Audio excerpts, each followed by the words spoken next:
Guys, mga lalabs na samahan nyo ko. Maglalakbay tayo sa mundo ng walang char. At for today's video, mga lalabs, gagala po ang inyong dakilang guro at mamamasyal tayo today dito sa Antipolo. Tara, samahan nyo akong mag-enjoy, mag-unwind for a while. No paper works, no work for today's video.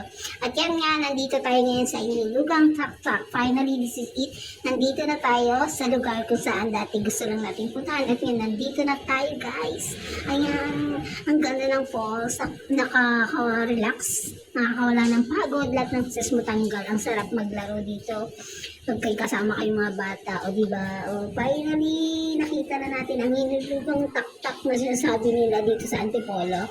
Free entrance lang po yan, open po sila Tuesday to Sunday, Monday po, maintenance sila ang 7 po sila open until 4 p.m. po. So tara guys, yung babayaran nilang is yung parking at yun nga, meron din po ditong pool kung saan pwede nyo galingan yung pamilya at mag-swimming. Ayan, di ba? Agahan nyo lang para makahanap kayo ng magandang pwesto ng cottage there. Talagang dinadayo po talaga yung hinulugang tak-tak dahil nga napakalinis and then free entrance po. Timing na pagpunta namin dito is walang gaanong tao. So, nakapag-ikot-ikot kami.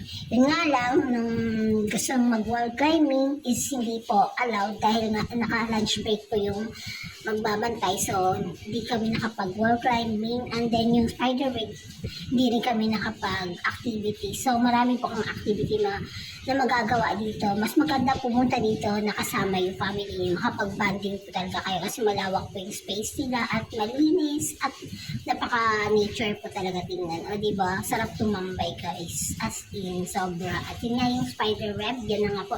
At yan na, pauwi na po tayo dyan mga lalabs. So bye for today's video. Thank you for watching. Please don't forget to like and subscribe my YouTube channel and see you around in my next video. Bye everyone! Thank you so much for the love and support. At yun nga, punta na kayo sa dahil lugang tak-tak. Bye guys!